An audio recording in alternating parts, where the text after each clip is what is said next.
CM budget ಬೆನ್ನಲ್ಲೇ ಈಗ ಕಾವೇರ್ತಾ ಇದೆ ಕುರ್ಚಿಯ ಕದನ. ಕಾಂಗ್ರೆಸ್ನಲ್ಲಿರುವಂತಹ ನಾಯಕತ್ವದ ಬದಲಾವಣೆಯ ವಿಚಾರ ಈಗ ಮತ್ತೆ ಚರ್ಚೆಗೆ ಬರ್ತಾ ಇದೆ.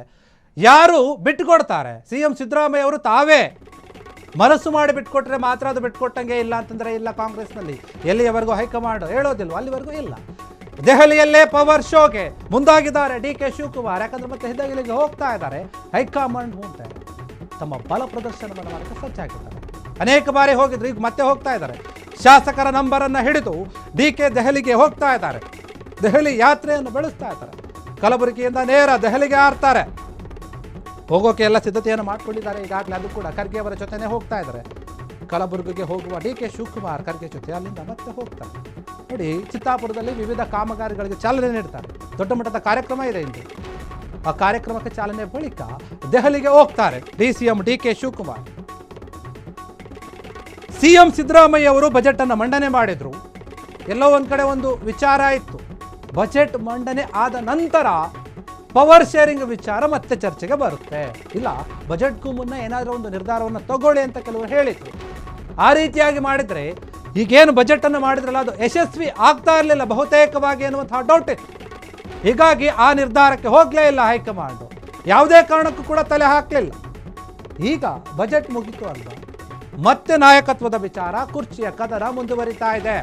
ಡಿ.ಕೆ. ಶಿವಕುಮಾರ್ ಯಾವುದೇ ಕಾರಣಕ್ಕೂ ಕೂಡ ಬಿಡೋ ತರ ಕಾಣ್ತಾ ಇದೆ. ಸತತವಾಗಿ ಪ್ರಯತ್ನವನ್ನ ಮಾಡ್ತಾ ಇದ್ದಾರೆ. ನಾನು ಸಿಎಂ ಆಗಲೇಬೇಕು ಅಂತ ಹೇಳಿ ಪಟ್ಟು ಹಿಡಿದು ಕೂತಿದ್ದಾರೆ. ಸಿಎಂ ಅವರ ಬೆಂಬಲಿಗರು ಬೇರೆ ರೀತಿಯಾಗಿ ಮಾತನಾಡ್ತಾರೆ, ಸಿಎಂఏ ಬೇರೆ ರೀತಿಯಾಗಿ ಮಾತನಾಡ್ತಾ ಇದ್ದಾರಲ್ಲ. ಇನ್ನೂ 2 ಬಜೆಟ್ ಅನ್ನು ನಾನೇ ಮಂಡನೆ ಮಾಡ್ತೀನಿ. ಹೈಕಮಾಂಡ್ ಎಲ್ಲಿವರೆಗೂ ಹೇಳೋದಿಲ್ವೋ ಅಲ್ಲಿವರೆಗೂ ನಾನು ಸಿಎಂ ಸ್ಥಾನವನ್ನು ಬಿಟ್ಕೊಡೋದು. ಖಂಡಿತವಾಗಿ ಕಡ್ಡಿ ತುಂಡಾದಂತೆ ಮಾತನಾಡ್ಬಿಟ್ರು ಸಿಎಂ ಸಿದ್ದರಾಮಯ್ಯ. ಇದು ಎಲ್ಲೋ ಒಂದ್ ಕಡೆ ಡಿ.ಕೆ. ಶಿವಕುಮಾರ್ ಅವರಿಗೆ ಮನಕ್ಕೆ ತಟ್ಟಿದೆ. ಆಹಾ, ಇವರೇನು ಬಹಿರಂಗವಾಗಿ ಎಲ್ಲ ಕಡೆ ಈ ರೀತಿಯಾಗಿ ಹೇಳಿಕೆ ಕೊಡ್ತಾ ಇದ್ದಾರಲ್ಲ, ಅದು ಒಂದು ಮನಸ್ಸಲ್ಲಿ ಇದ್ದೇ ಇರುತ್ತೆ.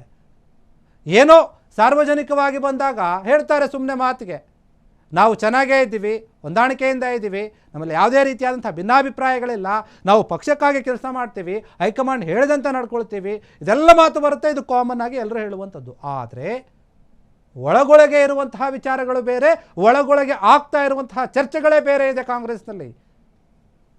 ಕ್ರಾಂತಿ ಅನ್ನೋದೇನಿದೆ ಅದು ಬರೀ ನವೆಂಬರ್ಗೆ ಮಾತ್ರ ಸೀಮಿತವಾಗಿರಲಿಲ್ಲ. ನವೆಂಬರ್ನಲ್ಲಿ ಆಗುತ್ತೆ ಅಂತ ಇತ್ತು. ಆದರೆ ಆ ಕ್ರಾಂತಿ ಒಳಗೊಳಗೆ ಮುಂದುವರಿತಾ ಇದೆ. ಇದು ಒಳಕ್ರಾಂತಿ ಕಾಂಗ್ರೆಸ್ನದ್ದು.